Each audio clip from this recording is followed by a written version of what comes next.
ಕಟ್ಟಡವನ್ನ 3,69,00,000 ರೂಪಾಯಿಗೆ ನಾವು ಇವತ್ತು ಈ ಕಟ್ಟಡವನ್ನ ಸಮಾಜಕ್ಕೆ ಅರ್ಪಣೆಯನ್ನ ಮಾಡ್ತಾ ಇದ್ದೇವೆ. 4,70,34,624 ರೂಪಾಯಿಯಲ್ಲಿ 3,69,23,178 ರೂಪಾಯಿ ಖರ್ಚಾಗಿ 1,04,11,446 ರೂಪಾಯಿ ಇವತ್ತು ನಿಮ್ಮ ಸಮಾಜದ ಅಕೌಂಟಲ್ಲಿದೆ ಅನ್ನುವಂಥದ್ದನ್ನ ನಾನು ಬಹಿರಂಗವಾಗಿ ಹೇಳ್ತೇನೆ. ಈ ಎಲ್ಲ ಜಮಾ ಖರ್ಚನ್ನ ಆಡಿಟ್ ರಿಪೋರ್ಟ್ ಸಮೇತ ಇವತ್ತು ಲೆಕ್ಕವನ್ನ ಈ ವೇದಿಕೆಯಲ್ಲಿ ನಿಮ್ಮ ಮುಂದೆ ಇಡ್ಲಿಕ್ಕೆ ನನಗೆ ಬಹಳ ಖುಷಿ ಆಗುತ್ತೆ, ಬಹಳ ಹೆಮ್ಮೆ ಆಗುತ್ತೆ ಅನ್ನುವಂಥದ್ದು. ಹಾಗಾಗಿ ಇವರೆಗೂ ಕೂಡ ಕೊಟ್ಟಂತ ಹಣವನ್ನ ಆಡಿಟ್ ರಿಪೋರ್ಟವನ್ನು ಲೆಕ್ಕವನ್ನು ಮಾಡಿ ಲೆಕ್ಕಪತ್ರದ ಕಿರುವತ್ತಿಗೆಯನ್ನ ಮಾನ್ಯ ಸಿದ್ದರಾಮಯ್ಯನವರು ಬಿಡುಗಡೆಯನ್ನ ಮಾಡಿದ್ದಾರೆ. ಹೋಗ್ಬೇಕಾದ್ರೆ ನೀವು ಕೂಡ ಒಂದೊಂದು ಕಾಪಿಯನ್ನು ತಗೊಂಡೋಗಿ. ಹಾಗಾಗಿ ನಿಮ್ಮೆಲ್ಲರ ಪ್ರೇರಣೆ, ನಿಮ್ಮೆಲ್ಲರ ಆಸೆ ಆಕಾಂಕ್ಷೆಗಳು ಬಹಳ ಇದ್ದಾವೆ. ನಾವು ಇವೆಲ್ಲ ಈ ರೀತಿಯಾದಂತಹ ಸಹಕಾರವನ್ನು ಮಾಡೋದಂತ ನೋಡಿದರೆ ನಮಗಿನ್ನೂ ಏನಾದರೂ ಮಾಡಬೇಕು ಅಂತ ಅನಿಸುತ್ತೆ.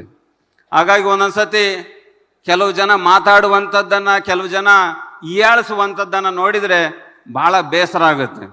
ಆ ಬೇಸರ ಆದಂಥ ಸಂದರ್ಭದಲ್ಲಿ ಸಿದ್ದರಾಮಯ್ಯನವ್ರಿಗೆ ಒಂದ್ಸತಿ ಹೋಗಿ ಕೇಳಿದ್ದೆ ನಾನು, ಈ ಥರ ಭಾಳ ನೋವಾಗುತ್ತೆ ಅಂತ. ಅವ್ರು ಒಂದೇ ಒಂದು ಮಾತು ಹೇಳಿದರು, ನೀವು ಉನ್ನತ ಹುದ್ದೆಯಲ್ಲಿದ್ದೀರಿ, ಅವ್ಯಾವು ಕೂಡ ತಲೆ ಕೆಡ್ಸ್ಕೊಳಕ್ಕೆ ಹೋಗ್ಬೇಡ್ರಿ, ನೀವು ಮುಂದೆ ಸಾಕ್ತಾ ಹೋಗ್ತಾ ಇರಿ, ಅದು ನೀವು ಮಠವನ್ನು ಕಟ್ತಾ ಹೋಗ್ತಾ ಇರಿ, ಸಮಾಜವನ್ನು ಕಟ್ಕೊಂಡು ಹೋಗ್ತೀರಿ, ಜನಸಾಗರ ನಿಮ್ಮ ಜೊತೆ ಬಂದೇ ಬರುತ್ತೆ ಅನ್ನುವಂತಹ ಧೈರ್ಯವಾದ ಮಾತನ್ನ ಒಂದು ದಿವಸ ನನಗೆ ಹೇಳಿದ ನಂತರ ನಾನು ಜೀನ್ ಕುದುರೆ ಹಾಗೆ ಮುಂದೆ ಹೋಗ್ತಾ ಇದ್ದೀನಿ.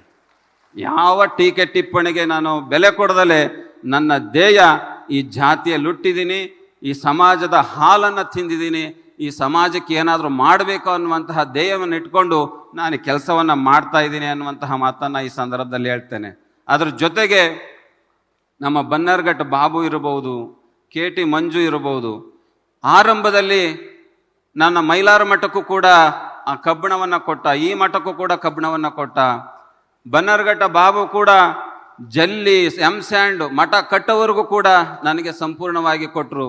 ಮಹೇಶ್ ಅವರು ಜಮೀನನ್ನು ಕೊಟ್ಟದಲ್ಲೇ ಅವ್ರದ್ದು ಇಟ್ಟಿಗೆ ಫ್ಯಾಕ್ಟ್ರಿಯಲ್ಲಿ ಮಠ ಕಟ್ಟಲಿಕ್ಕೋಸ್ಕರನೇ 1-2 ಗೂಡು ಇಟ್ಟಿಗೆಯನ್ನು ಇಟ್ಟಿದ್ದ.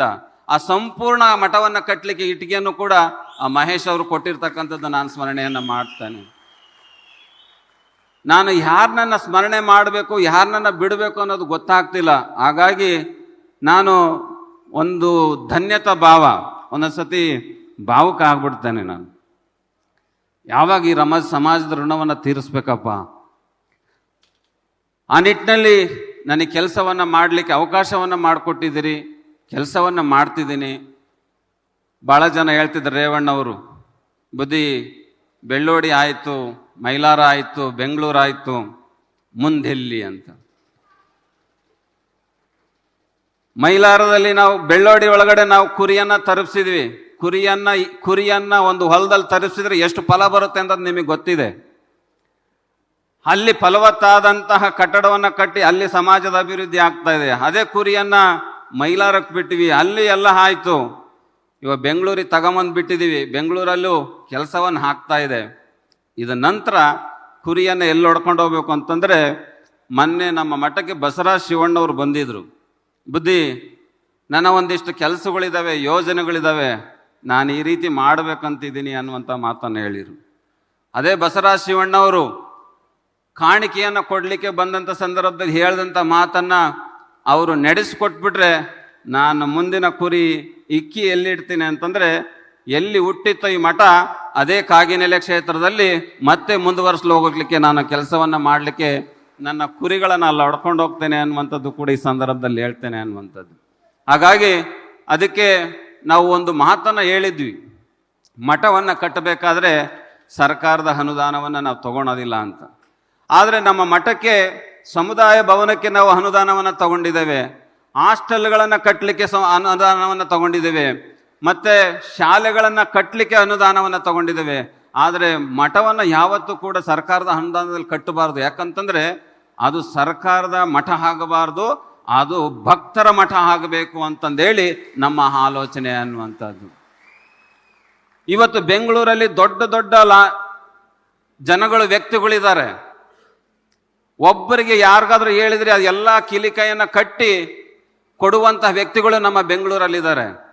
ನಾನು ಯಾಕೆ ಅವ್ರಿಗೆ ಹೇಳಲಿಲ್ಲ ಅಂತಂದ್ರೆ, ಯಾರಾದರೂ ಒಬ್ಬ ವ್ಯಕ್ತಿ ಮಠವನ್ನ ಕೊಟ್ಟಿದ್ರೆ, ಬೈ ನಾನು ಕಟ್ಟಿದ್ ಕೊಟ್ಟ ಮಠ, ಅವನ ಮಗ ಹೇಳ್ತಾನೆ ನಮ್ಮ ಅಪ್ಪ ಕೊಟ್ಟಿದ್ದ ಮಠ, ಅವನ ಮೊಮ್ಮಗ ಹೇಳ್ತಾನೆ ನಮ್ಮ ತಾತ ಕಟ್ಟಿದ್ದು ಕೊಟ್ಟ ಮಠ. ಈ ಇತಿಹಾಸ ಆಗಬಾರ್ದು, ಇದು ನಾವು ಕಟ್ಟಿದ ಮಠ ಆಗಬೇಕು ಅನ್ನುವಂತಹ ಉದ್ದೇಶದಿಂದ ನಿಮ್ಮರ ದಕ್ಷಿಣೆಯನ್ನು ಇಸ್ಕೊಂಡು ಭಿಕ್ಷೆಯನ್ನು ಇಸ್ಕೊಂಡು ನಾವು ಇವತ್ತು ಮಠವನ್ನು ಕಟ್ಟಿರ್ತಕ್ಕಂಥದ್ದು. ಹಾಗಾಗಿ ನಮ್ಮ ಮಾನ್ಯ ಮುಖ್ಯಮಂತ್ರಿಗಳು ನಮ್ಮ ಹಿಂದುಳಿದ ಎಲ್ಲ ದಲಿತ ಮಠಾಧೀಶರನ್ನ ಒಂದು ಸಭೆಯನ್ನು ಕರೆದ್ರು. ಬುದ್ಧಿ ನಿಮ್ಗೆ ಏನೇನು ಕುಂದುಕೊರತೆ ಇದೆ ಹೇಳಿ ಅನ್ನುವಂತಹ ಮಾತುಗಳನ್ನು ಹೇಳಿದರು. ಹಾಗಾಗಿ ಅವತ್ತೆಲ್ಲ ಕುಂದುಕೊರತೆಗಳನ್ನು ಮಾನ್ಯ ಮುಖ್ಯಮಂತ್ರಿಗಳ ಗಮನಕ್ಕೆ ತಂದಿದ್ದೇವೆ.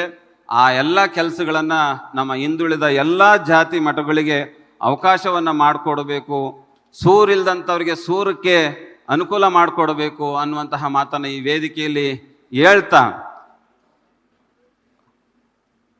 ಇವತ್ತು ಬೆಂಗಳೂರಲ್ಲಿ ಒಂದು ಅದ್ಭುತವಾದಂಥ ಕಾರ್ಯಕ್ರಮವನ್ನು ಮಾಡಲಿಕ್ಕೆ ಎಲ್ಲರೂ, ನಮ್ಮ ಮಂಜಣ್ಣ ಇರ್ಬೋದು, ಮಹೇಶಣ್ಣ ಇರ್ಬೋದು, ಮತ್ತು ಕೇಶವಣ್ಣ ಇರ್ಬೋದು, ನಾವು ಸ್ಮರಣೆ ಮಾಡಲೇಬೇಕು. 2023 ಭೂಮಿ ಪೂಜೆ ಆದಮೇಲೆ ನಾನು ಅಲ್ಲೊಂದು ಗುಡಿಸ್ಲು ಹಾಕ್ಕೊಂಡಿದ್ದೆ. 2 ವರ್ಷ ನನಗೆ ಅನ್ನ ಆಶ್ರಯ ಕೊಟ್ಟು ಆ ಮಠವನ್ನು ಕಟ್ಟಲಿಕ್ಕೆ ಅವಕಾಶವನ್ನು ಮಾಡಿ ನನ್ನ ಬೆನ್ನಿಗೆ ನಿಂತು ಮಂಜಣ್ಣ ಕನಕ ಗುರುಪೀಠದ ಕಾರ್ಯದರ್ಶಿಗಳು, ಜಮೀನು ನೀಡಿದಂಥ ಮಹೇಶ್ ಅವರು, ಚೆಕ್ ಪೋಸ್ಟಿನ ಕೇಶವಮೂರ್ತಿಯವರು, ಅವ್ರಿಗೆ ಮೂವರಿಗೂ ಜೋರಾಗಿ ಚಪ್ಪಾಳೆ ಹೊಡೆದ್ರ ಮೂಲಕ ಅವ್ರಿಗೆ ಅಭಿನಂದನೆಗಳನ್ನು ಸಲ್ಲಿಸೋಣ. ಯಾಕಂತಂದರೆ ಸ್ವಂತ ಮಗನಿಗಿಂತ ಹೆಚ್ಚಾಗಿ 2 ವರ್ಷ ನನಗೆ ಅನ್ನ ಆಶ್ರಯನ ಕೊಟ್ಟು ಈ ಕಾರ್ಯವನ್ನು ಮಾಡಲಿಕ್ಕೆ ಅವಕಾಶವನ್ನು ಮಾಡಿಕೊಟ್ರು. ಇವತ್ತು ಈ ಕೆಲಸವನ್ನು ಮಾಡಿ ಮುಗಿಸಿದ್ವಿ ಅನ್ನುವಂತಹ ಮಾತುಗಳನ್ನು ಈ ಸಂದರ್ಭದಲ್ಲಿ ಹೇಳ್ತೇವೆ. ಆ ನಿಟ್ಟಿನಲ್ಲಿ ಇವತ್ತು ಬೆಂಗಳೂರಲ್ಲಿ ನಮ್ಮ ಈಶ್ವರನಪುರಿ ಸ್ವಾಮಿಗಳು ಕೂಡ ಇಲ್ಲೇ ಗಂಗೊಣ್ಣಳ್ಳಿಯಲ್ಲಿ ಕೂಡ ಇರ್ತಾರೆ. ಅವರ ವಿಭಾಗಕ್ಕೆ ಸೇರುವಂತಹ ಬೆಂಗಳೂರು ಈ ಎಲ್ಲ ಕಾರ್ಯಕ್ರಮಗಳನ್ನು ಕೂಡ ಅವರು ನಡೆಸ್ಕೊಂಡು ಹೋಗ್ತಾರೆ ಅನ್ನುವಂತಹ ಮಾತುಗಳನ್ನು ಕೂಡ ಈ ಸಂದರ್ಭದಲ್ಲಿ ಹೇಳಿ, ನನಗೆ ನಿಮ್ಮನ್ನೆಲ್ಲ ನೋಡಿ ಭಾಳಷ್ಟು ಮಾತಾಡಬೇಕು ಅಂದ್ಕೊಂಡು ಬಂದಿದ್ದೆ. ನಿಮ್ಮನ್ನೆಲ್ಲ ನೋಡಿ ಏನು ಮಾತಾಡಬೇಕು ಅನ್ನೋದು ಗೊತ್ತಾಗ್ತಿಲ್ಲ. ಹಾಗಾಗಿ ಈ ಕಟ್ಟಡಕ್ಕೆ ಕಟ್ಟಲಿಕ್ಕೆ ಬೀದರಿಂದ ಹಿಡಿದು ಚಾಮರಾಜನಗರದವರೆಗೂ ಏನು ಯಾರ್ಯಾರು ಸಹಕಾರವನ್ನು ಮಾಡಿದ್ರ, ಅದ್ರ ಜೊತೆಗೆ ನಾನು ನಿಮ್ಗೊಂದು ಹೇಳ್ತೇನೆ. ನಮ್ಮ ಶ್ರೀನಿವಾಸ್ ಅವರಿದ್ದಾರೆ, ಶಾಸಕರು, ದಲಿತ ಸಮುದಾಯದವರು. ಈ ಗ್ರಾಮದಲ್ಲಿ ಚೇತಣ್ಣ ಅಂತಂದಿದ್ದಾರೆ, ಒಕ್ಕಲಿಗ ಸಮುದಾಯದವರು. ಇದೇ ಊರಿನ ಪಕ್ಕದಳ್ಳಿಯವರು ಮೋಹನ್ ಅಂತಂದಿದ್ದಾರೆ, ಅವರು ಲಿಂಗಾಯತ್ ಸಮುದಾಯದವರು. ನಮ್ಮ ರಾಣಿಬೆನ್ನೂರೊಳಗಡೆ ಇದ್ದಾರೆ ದೇವಾಂಗ ಸಮುದಾಯದವರು, ಈಶ್ವರ್ ಅಂತ. ಕಾಗಿನೆಲೆ ಮಹಾಸಂಸ್ಥಾನ ಕನಕ ಗುರುಪೀಠಕ್ಕೆ ಕೇವಲ ಭಕ್ತರೇ, ಕುರುಬರು ಅಷ್ಟೇ ದೇಣಿಗೆಯನ್ನು ಕೊಟ್ಟಿಲ್ಲ, ದಲಿತರಿಗೂ ಕೂಡ ಕೊಟ್ಟಿದ್ದಾರೆ, ಒಕ್ಕಲಿಗ ಸಮುದಾಯದವರು ಕೂಡ ಕೊಟ್ಟು ನನ್ನ ಇವತ್ತು ಆ ಕಾರ್ಯವನ್ನು ಮಾಡಲಿಕ್ಕೆ ಅವಕಾಶ ಕೊಟ್ಟಿದ್ದಾರೆ.